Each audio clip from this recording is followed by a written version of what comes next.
یہ تین ایگزامپل میں نے آپ کے سامنے لکھی ہیں مختلف وربز کو سامنے رکھتے ہوئے. ذہب یذهب بھی ہم نے کیا, قرأ یقرأ بھی کیا, دخل یدخل بھی کیا, خرج یخرج بھی کیا, جلس یجلس بھی کیا, مختلف کیے. اور یہ تین ایگزامپل اس لیے رکھی ہیں کہ آپ دیکھیں ان تینوں ایگزامپلز میں جو ماضی ہے اس میں عین کلمہ کی حرکت ذرا نوٹ کریں, زبر زبر زبر. تو جب ماضی میں عین کلمہ کی حرکت زبر ہوگی تو آپ نے دیکھا مضارع میں عین کلمہ کی حرکت جو ہے وہ زبر بھی ہو سکتی ہے, زیر بھی ہو سکتی ہے, پیش بھی ہو سکتی ہے. تین میم عین سمع یسمعو. ماضی میں عین کلمہ زیر والا ہوگا تو مضارع میں 99.99% چانسز ہوں گے کہ عین کلمہ زبر والا ہوگا, لیکن 0.01% چانسز یہ ہوں گے کہ مضارع جو ہے وہ عین کلمہ زیر کے ساتھ آ جائے, جیسے حسب یحسب. دو ایگزامپلز یہ میں نے دے دی, یعنی ماضی میں عین کلمہ زیر والا اور مضارع میں عین کلمہ زبر اور زیر والا. اور ایک ہم نے ایگزامپل کی تھی جی کاف را میم مادے سے, کروما. جب بھی ماضی میں درمیان والا حرف پیش کے ساتھ ہوگا اس کا مضارع لازماً پیش کے ساتھ ہوگا. یہ 6 ایگزامپلز میں نے آپ کے سامنے رکھ لی جی. آج ہم ان 6 ایگزامپلز کو سٹینڈرڈ مانیں گے. مختلف وربز ہیں, بے شمار ایگزامپلز ہیں, اس میں سے یہ 6 ایگزامپلز ہم نے لے لی. فتح یفتح, ضرب یضرب, نصر ینصر, سمع یسمع, حسب یحسب, کرم یکرم. فتح, ضرب, نصر, سمع, حسب, کرم, ان 6 ماضی کے جو الفاظ ہیں ان کا پہلا حرف ذرا کیا ہے یہ مجھے بتائیں. فتح کا پہلا حرف کیا ہے جی؟ فا.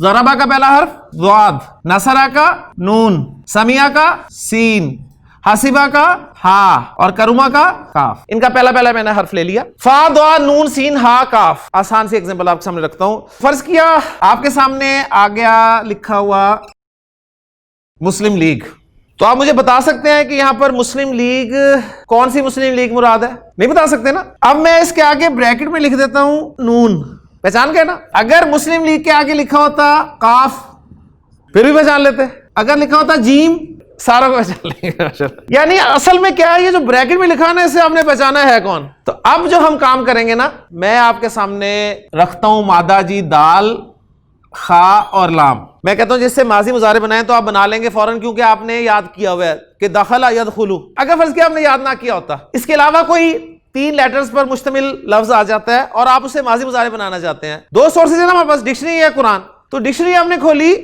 ڈکشنری میں آپ کو دال خا لام کے آگے لکھا ہوا بریکٹ میں مل گیا جی نون. تو آپ فوراً سمجھ گئے کون سا گروپ ہے, یہ نصر ینصر گروپ ہے. آپ نے فوراً کیا کیا, اس دال خا لام کو اس نصر ینصر گروپ میں فٹ کر دیا. تو کیا بن گیا یہ دخل یدخل. یہ فائدہ ہوا ہمیں. عین, لام اور میم 3 حروف آگے جی. کنفیوژن یہ ہو سکتی ہے کہ جس کو یاد نہیں وہ کہے کہ علمہ ہے کہ علمہ ہے کہ علمہ ہے, اور مضارع پتہ نہیں یعلمو ہے کہ یعلمو ہے کہ یعلمو ہے, کیا ہے.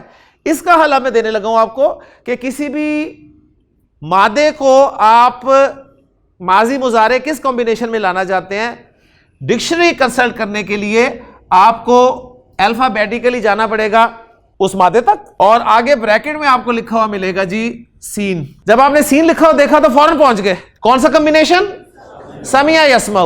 تو آپ فوراً عین لام میم کو سمع یسمع کے پیٹرن پہ ڈھال دیں گے تو کیا بن جائے گا یہ علمہ یعلم.